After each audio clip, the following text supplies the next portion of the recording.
जय गुरु जी, शुक्राना गुरु जी। तो दोस्तों स्वागत है आप सबका मेरे इस नए वीडियो में। तो दोस्तों अभी टाइम हो रहा है रात के 9:30 और मैंने अचानक ही मेल चेक की और वहाँ मुझे एक मेल आई हुई थी और उस पर पूरी एक स्टोरी थी जो कि मैं अभी वही पढ़ रहा था। तो मुझे स्टोरी इतनी अच्छी लगी कि मुझे लगा आप लोगों के साथ शेयर करनी चाहिए। दोस्तों अभी रात को सभी कामकाज कर रहे हैं, थोड़ी बहुत आवाज़ें नीचे आगे पीछे से आएंगी तो उसको इग्नोर करिएगा। और मोबाइल मैंने ऐसे पकड़ा इसलिए क्योंकि लाइट अंधेरे की वजह से ये स्क्रीन हिल रही है, तो इसलिए मैंने यहाँ पे सेट किया है, अपने हाथ से पकड़ा है कैमरा मोबाइल को। यहाँ पे स्क्रीन नहीं हिल रही थी इसलिए मैं यहाँ से वीडियो शूट कर रहा हूँ। तो दोस्तों जब मैं ये स्टोरी रीड कर रहा था तो मेरे आप सच मानिए रोंगटे खड़े हो गए और काफ़ी देर के बाद मुझे एक अच्छी स्टोरी पढ़ने को मिली है। ये बिल्कुल सत्य घटना है और जिन्होंने मुझे सेंड की है उनके बारे में आपको बताता हूँ पहले। तो चलिए दोस्तों देर ना करते हुए आपको आज की स्टोरी में शेयर करता हूँ। तो दोस्तों आशुतोष श्रीवास्तव जी हैं जो कि मध्य प्रदेश के रहने वाले हैं। वो बिजली डिपार्टमेंट में काम करते हैं और सरकारी कर्मचारी हैं। तो दोस्तों आशुतोष श्रीवास्तव जी के घर में उनकी पत्नी है, 2 बच्चे हैं, 2 बच्चे यानी कि एक लड़का है एक लड़की है, छोटे छोटे बच्चे हैं और माता पिता हैं। काफ़ी अच्छा परिवार है, सुखी परिवार है। और कई बार आशुतोष श्रीवास्तव जी की ड्यूटी जो है डे में होती थी और कई बार नाइट में होती थी। ज़्यादातर उनकी ड्यूटी नाइट में होती थी। तो दोस्तों जब दिन में होती थी तब तो उनको ऐसा कुछ एहसास नहीं हुआ।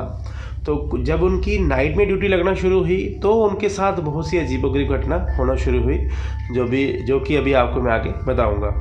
तो दोस्तों आशुतोष श्रीवास्तव जी जो हैं वो अपनी ड्यूटी के बहुत पक्के हैं। वो टाइम से ड्यूटी जाते हैं और टाइम से ड्यूटी टाइम से वापस घर आते हैं। लेकिन कुछ दिनों से उनके साथ ठीक नहीं हो रहा था क्योंकि उनकी नाइट शिफ्ट थी और कुछ दिनों से उनके साथ ठीक इसलिए नहीं हो रहा था क्योंकि उनको कुछ दिनों से दूसरी जगह जाके ड्यूटी देनी पड़ रही थी। कुछ शायद जहाँ वो पहले ड्यूटी देते थे वहाँ से कोई 20-25-30 किलोमीटर दूर था। वो थोड़ा वीरान एरिया था, वहाँ पे उनका ऑफिस था। जो भी मुझे पता नहीं है कैसा ऑफिस होता है क्या होता है, वहाँ पे इनको नाइट ड्यूटी देनी पड़ती थी। तो दोस्तों जब से आशुतोष श्रीवास्तव जी वहाँ पे जाना शुरू हुए और जब वो अगले दिन वापस घर आते थे तो बहुत थके थके लगते थे। पहले उनको लगा शायद रात भर जागने से या नींद पूरी नहीं होने से शायद ये दिक्कत आ रही होगी, क्योंकि वहाँ भी तो रेस्ट कर ही लेते हैं नाइट ड्यूटी में। लेकिन उनको स्टार्टिंग में ये लगा कि शायद ये नींद पूरी ना होने की वजह से ऐसा हो रहा है। लेकिन जब दिन में वो पूरी नींद कर लेते थे फिर भी उनका शरीर थका थका लगता था।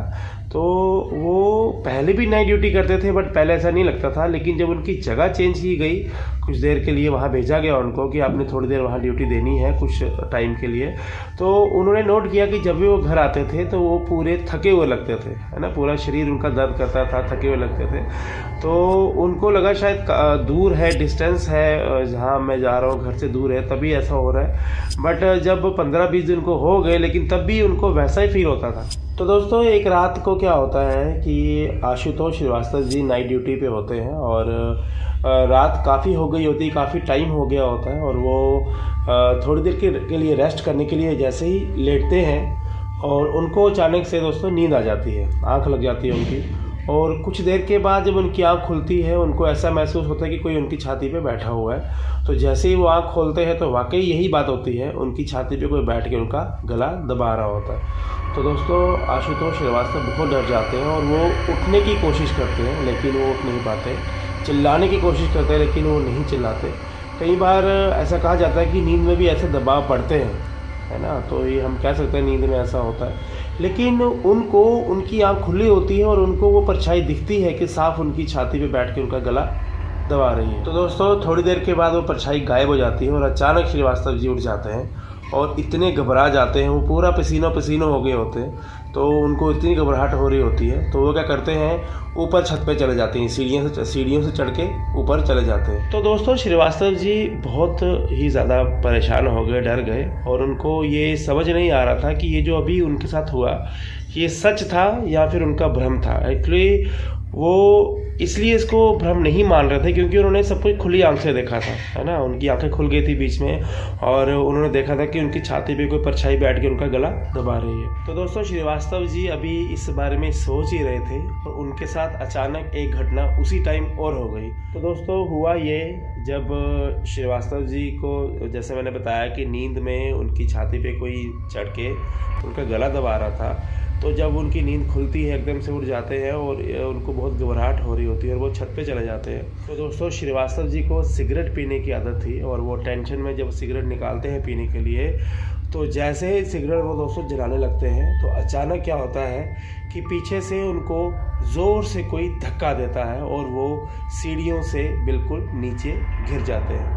तो दोस्तों श्रीवास्तव जी बहुत ज़ोर से नीचे गिरते हैं और उनको काफ़ी चोटें आती हैं और वो बेहोश हो जाते हैं। लेकिन दोस्तों बेहोश होने से पहले उनको कुछ आवाज़ें आती हैं और वो आवाज़ें क्या होती हैं वो अभी आपको मैं बताऊंगा, जिसे सुन के आप हैरान हो जाएंगे। तो दोस्तों श्रीवास्तव जी को कोई ज़ोर से बोलता है कि क्या तुम ही यहाँ पे सोओगे, हम भी यहाँ रहते हैं, हमें भी यहाँ सोना है। तो दोस्तों जब श्रीवास्तव जी ज़ख्मी हालत में ही ऊपर की ओर देखते हैं, उनको वहाँ कोई नज़र नहीं आता, लेकिन उनको आवाज़ें साफ सुनाई दे रही होती है कि वो बार बार ये बोलते हैं कि तुम नीचे भी सो रहे हो, ऊपर भी कब्जा करोगे, ऊपर हमारी सोने की जगह है, ऊपर हम सोते हैं। तो दोस्तों इतनी बात सुन के श्रीवास्तव जी बेहोश हो जाते हैं और उसके बाद उनके साथ क्या होता है उनको कुछ पता नहीं होता।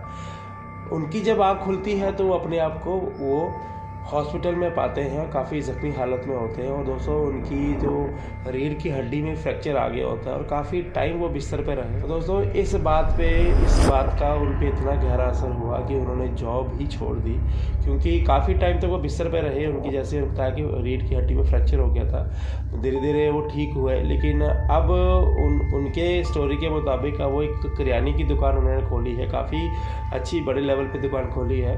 तो आजकल वो किराने का काम करते हैं, लेकिन ये घटना उनको वो आज तक नहीं भूले हैं। तो दोस्तों उन्होंने मुझे मेल ऐसे की क्योंकि वो मुझे कैसे जानते हैं, मेरे वीडियोस उन्होंने नहीं देखे हैं, वो मुझे कैसे जानते हैं, उन्हीं के रिलेटिव के जो बच्चे हमारे स्कूल में पढ़ते हैं। तो उन्होंने, वो कहीं गांव गए होंगे हमारे स्कूल के बच्चे, तो उनसे मिले होंगे, उन्होंने बताया होगा हमारे सर ऐसे वीडियोस बनाते हैं। तो उन्होंने फिर मेरा ईमेल एड्रेस वगैरह, मेरे वीडियो देखना शुरू किए, वहाँ से ईमेल एड्रेस उतारा और वहाँ उन्होंने मुझे सेंड किया। तो दोस्तों ये थी श्रीवास्तव जी की स्टोरी। और अगर आपके पास भी ऐसी कोई हॉरर घटना है, सच्ची स्टोरी है, तो आप मुझे मेल कर सकते हैं और मेरा ईमेल एड्रेस आपको नीचे दिख रहा होगा। दोस्तों इस वीडियो को बनाने का मकसद मेरा विश्वास फैलाना बिल्कुल नहीं है, क्योंकि मैं इन घटनाओं को सत्य मानता हूँ। क्योंकि अगर हम इस दुनिया में रह रहे हैं तो और भी शक्तियाँ जो यहाँ रहती हैं, जैसे कि आपने हनुमान चालीसा में सुना होगा, भूत पिशाच निकट नहीं आवे, महावीर जब नाम सुनावे, है ना। हनुमान चालीसा कब लिखी गई है आप भी जानते हैं, और उसमें भी वर्णन है कि भूत पिशाच होते हैं और समय समय पे अपने होने का एहसास दिलाते हैं। और दोस्तों जहाँ तक मैंने बड़ी सारी स्टोरीज देखी हैं, सुनी है, और जो मेरे साथ भी हुआ है, कहीं ये तो चीज़ें ऐसी होती हैं कि जानबूझ के आपको नहीं तंग करेंगी, लेकिन कुछ चीज़ें शरारती होती हैं जो तंग करती हैं। जैसे मेरी वाइफ वाला केस हुआ था, जो आपने वीडियोज़ देखे भी होंगे, कि नहीं देखे तो अभी भी वो आप देख सकते हैं क्या क्या हुआ था। तो ठीक है दोस्तों, आज का वीडियो मैं यहीं तक रखता हूँ। दोस्तों अगर आपको आज की ये सत्य घटना अच्छी लगी हो तो प्लीज़ वीडियो को लाइक करिएगा, शेयर करिएगा, कमेंट करिएगा, और अगर आप मेरे चैनल पे नए हैं तो चैनल को सब्सक्राइब ज़रूर करिएगा। तो ठीक है दोस्तों, मिलते हैं नेक्स्ट वीडियो में। जय शुक्राना गुरुजी।